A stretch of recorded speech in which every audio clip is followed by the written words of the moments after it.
Hi guys, welcome back to my YouTube channel. It's your Z Car Lady here, and this week we are speaking all things electric.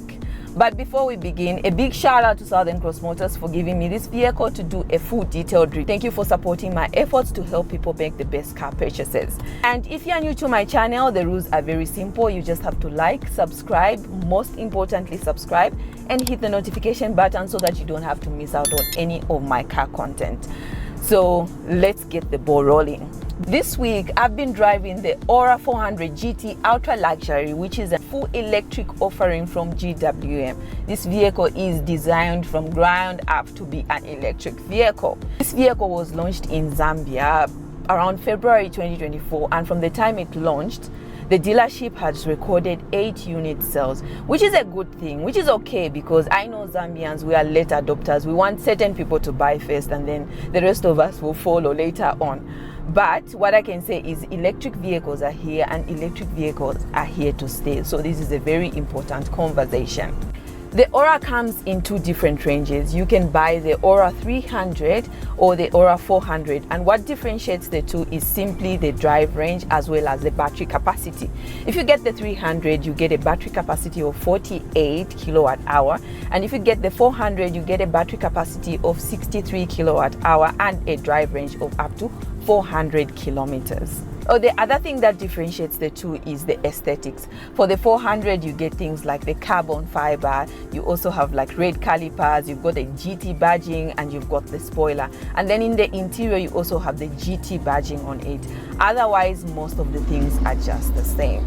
The other thing, of course, which would differentiate them is the price. The 300 is at 957,000 kwacha, whereas the 400 GT, which is the top of the range and the one I'm driving, will cost you 1.1 million kwacha. Okay, let's dive into this by starting with the exterior design elements. The ORA is a bit polarizing. Sometimes it gives Fiat 500X vibes, sometimes it gives Mini Cooper vibes, and then I'm gonna digress a little bit there. Those of you guys that stereotype Chinese vehicles, did you know that currently the Mini Cooper is coming from a GWM plant? It's actually being built on the same platform as this vehicle.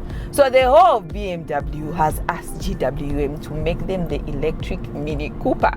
All established brands seem to be running to China for solutions. China is not playing. Let's watch the space. The ORA is also giving Porsche vibes. That one I clearly understand, because the engineer that designed this vehicle was actually from Porsche. So GWM got the best from Porsche, asked them to design this vehicle, and they simply sketched something that they've designed before. For me, I felt like he was being lazy. Anyway, the vehicle looks good, so we are okay with that. Let's move on to the interior of this vehicle. First of all, you're greeted by a black leather interior, and it's 2-tone. The seats for the driver and the passenger are also perforated and acclimatized as well. You can heat them, you can cool them as well. The steering wheel is multifunction. You also have touch buttons that have haptic response. I like that when you bump into them, they sort of don't respond until you press them a little more, then you get that feedback. You also have an instrument cluster that's touch, supports Android Auto, Apple CarPlay, and I like these aircon buttons. I think these are similar with what you find in the Mini Cooper. They are classic and they actually contribute to the aesthetics of this vehicle. It makes the vehicle just look, like it's not a cheap car. This I like. You also have USB ports, and it supports wireless charging for mobile devices as well. Ergonomically, the interior of this vehicle makes a lot of sense. I like the minimalistic approach that GWM has taken when making this vehicle. There's not so many buttons. I hate clutter. And before I forget, there's a full panoramic sunroof in here. How nice. Great. Now let's move on to the reason why most of you have decided to come and watch my review. You want to know what is power, how does the electricity work, what is powering this ORA. It's powered by a 63 kilowatt hour battery coupled with an electric motor, and they produce 126 kilowatts of power and 250 newtons meters of torque, which is decent. Does this ORA charge? First of all, it comes standard with an emergency charger, which is a 3 kilowatt charger. Emergency charger is the key word. Emergency is not for everyday use, but you can plug it in your 220 230 volt sockets. But it's not advisable to use this every day, and this charger actually takes long. Like its name itself suggests, it's an emergency charger. Alternatively, you have to top up a $1,500 and get a wall-mounted charger, which is a 7 kilowatt charger. With the 7 kilowatt charger, you reduce your charging time drastically. So it comes down to about 6 to 7 hours of charging, which is okay. You can leave it overnight and yeah, the vehicle can charge. The other way the ORA charges is it uses a system that is called regenerative braking. I'm gonna take you back to your physics. Remember, energy cannot be destroyed but converted from one form to the other. That's the same technology that's working here.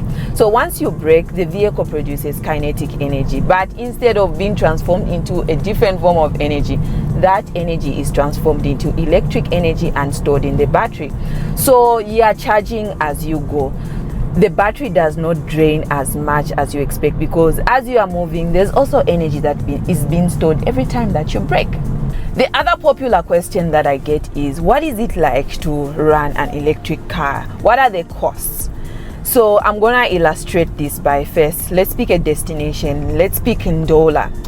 The distance between Lusaka and Ndola is 320 kilometers, and I want to use my ICE. It has a fuel consumption of 8 liters per 100 kilometers. Well, just for illustration purpose, 8 liters per 100 kilometers. So it simply means I need 40 liters of fuel to get me to Ndola, right?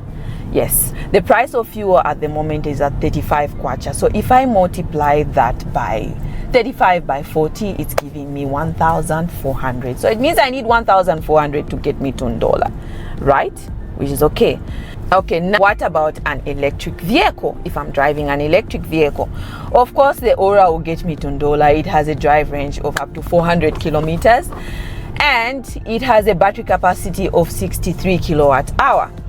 The electricity tariff at the moment for residential is at 3 kwacha 23 ngwe. So I'll simply multiply that 3 kwacha 23 ngwe by the 63 kilowatt hour battery and I'm getting 203, right, kwacha. So it means 1,500 against 200.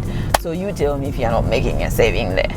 The other argument that is there is there's no charging infrastructure. Of course, yeah, you're right. But if you're in Lusaka, there's a fast charger at Foxtel and there's one at Waterfalls Mall as well. Those are big fast chargers. You probably spend about 30 to 45 minutes charging. But have you guys seen that the government of the Republic of Zambia has also bought the ORA? So, which is a good thing for me. Let them test the cars, let them see all the loopholes, and then slowly all of us will flow into it. Great. Now, how does it feel to drive the ORA 400 GT Ultra Luxury? The drive on this one feels a bit stiff, but I sort of understand why. I think it's because they were trying to create a drive that will make somebody feel like, okay, yes, they're driving a sports car. However, it's quite agile. I like the agility. I sort of enjoy driving it around CBD. No hassles and bustles. It's very easy to maneuver, which is perfect. The ORA is also packed with a lot of safety features. You'll be pleased to know that it scooped the 5-star Euro NCAP safety rating and came position 1 in its class. It's safe to say that this vehicle is one of the safest vehicles we have in Zambia. It also has a plethora of safety features like adaptive cruise control. It's also got attention assist, blind spot monitoring, lane keeping assist, and the list is endless. Great. Now let's look at the warranty. How well will the dealership take care of you once you decide to buy the ORA? They are offering 3-year, 100,000 kilometers, whichever comes first. But there's extra warranty on the battery. The battery has 8 years warranty. You can sleep peacefully for the next 8 years. Great. This brings us to the conclusion. Would I buy this vehicle if I had 956,000 kwacha? I would definitely buy the ORA, but I would not get rid of my ICE because of the current prevailing issues on infrastructure. I would still need this if I need to go to Shangombo. Yeah. So I would not get rid of my ICE, but for everyday use, if you are in Lusaka, I don't know why you are sleeping on this. If you are a corporate entity, a business person, an entrepreneur, and you've got people that are running around, you've got employees, salespeople, I think this is the vehicle to have because the saving is huge. Don't forget to give me a follow on my social media platform and also like and subscribe to my channel. Most importantly, guys, please subscribe so my channel grow. And don't forget to leave me a comment and hit the notification button so that you don't miss out on any of my car content. It's been your Z Car Lady, as always, helping you make the best car purchases. See you on the next one. Ta-da!